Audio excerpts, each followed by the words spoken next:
네, 여러분들의 부동산 고민을 해결해드리는 부동산 상담 시그널입니다. 부동산 시그널만의 다양한 분석을 통해서 확실한 시그널 보내드립니다. 오늘은 문자로 온 사연들이 기다리고 있는데요. 먼저 첫 번째 사연부터 만나보겠습니다. 끝번호 0253번으로 보내주신 사연인데요. 자, 1월 서울 아파트 거래량이 크게 줄고 시세도 하락 조정을 받고 있지만 작년 하반기 평균과 비교했을 때 여전히 집값은 비싼 수준에서 거래된 경우가 많다라는 뉴스를 보았습니다.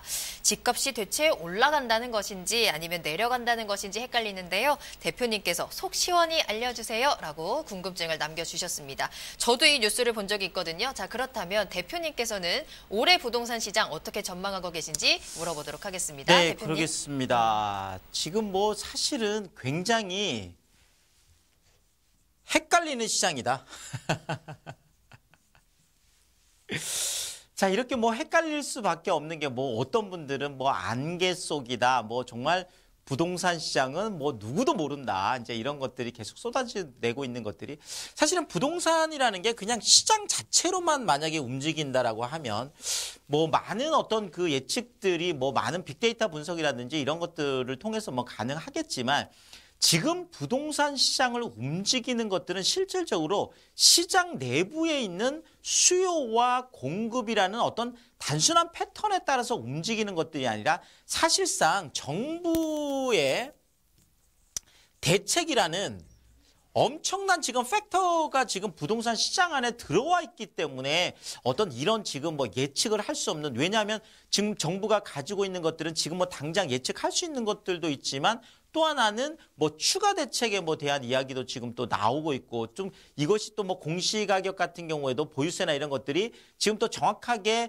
뭐 4월쯤에 또 얼마 정도로 나올지 뭐 예측은 되겠지만 정말 그것이 얼마로 부담이 될지 많이 모르기 때문에 결국은 뭐 그 매도인이든 매수인이든 굉장히 지금 애매한, 예측을 하기 어렵기 때문에 그렇다 이렇게 보여지게 되겠습니다. 자, 그렇지만 우리가 이제 후행지수로 볼 수 있는 것들이 아무래도 이제 실거래가가 되겠는데요.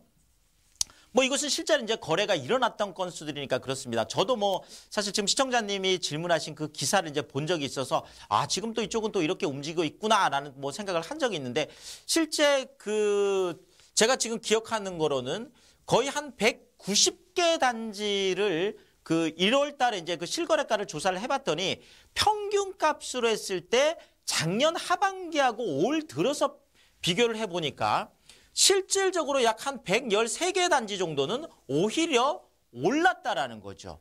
뭐 강보합 같은 경우에도 한 몇 개 단지 정도가 되고, 그러니까 뭐 그건 별로 변동이 없었다는 얘기가 될 것 같고요. 자, 여기에다가 지금 뭐 한 60 한 몇 개 단지 요 정도는 오히려 하락을 하는, 그러니까 결국은 서울권 안에서 오히려 올라간 것이, 뉴스에는 연일 뉴스가 쏟아지는 것들은 지금 뭐 엄청난 하락을 겪고 있다, 엄청난 하락폭을 겪고 있다, 지금 이렇게 얘기했는데 실제 1월 달 거래로 나타났던 실거래가를 추적을 해봤더니 실제로 그렇게 하락을 한 것이 아니라 오히려 올라간 곳도 있다라는 거죠. 자, 그런데 일단 지역적으로 만약에 본다 그러면 뭐 노원이라든지 뭐 도봉이라든지 구로라든지, 그렇죠.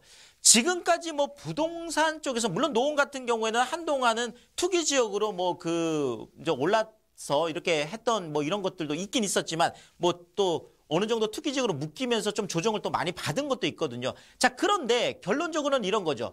지금 어떤 그 불황시장에서는 투자 수요 쪽으로 많이 올라갔던 것들은 지금 많이 조정을 받고 있는데, 많은 분들이 지금 머릿속에 기억이 남는 곳들은 예를 들면 뭐 잠실 뭐 주공이라든지 뭐 음마 아파트라든지 이렇게 이슈가 많이 되고 있는 아파트들의 움직임만 눈여겨보다 보니까 굉장히 조정폭이 크다. 결국 투자 수요가 많은 쪽은 조정을 많이 겪고 있지만 지금 아까 제가 말씀드린 지금 그 시청자분이 올려주신 이런 지금 내용들 같은 실수요들이 받치고 있는, 그것도 더더구나 중저가 쪽에 뭐 9억 원 이하, 6억 원 이하 같은 경우에는 아직까지도 정말 그 뭐 이렇게 그 뭐 금매라든지 이런 것들을 지금 생각하시는 분들은 체감할 수 없을 정도가 아니라 오히려 지금 뭐 이사철이 오면서 실수요들이 늘어나면서 오히려 약간 조금 올라가고 있는 모습까지 보이고 있어서